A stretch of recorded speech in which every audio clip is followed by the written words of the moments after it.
When you put all of Jesus' I am statements together, something becomes unmistakably clear. He isn't answering abstract theology questions, he's answering human ones. Hungry, bread of life; lost, to light of the world; afraid, good shepherd; cut off, true vine; facing death, resurrection, and the life. Every statement meets a real ache we all recognize, but here's the deeper realization. Jesus doesn't just address needs, he redefines who we are in relation to God. We tend to think in terms of gaps. What am I lacking? What do I need God to fix?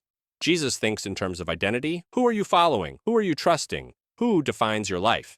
That's why none of his statements end with advice. He doesn't say, here's how to find light. He says, I am the light.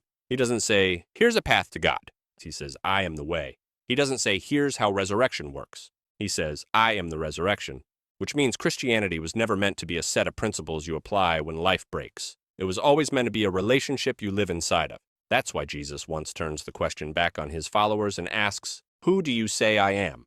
Matthew 16:15.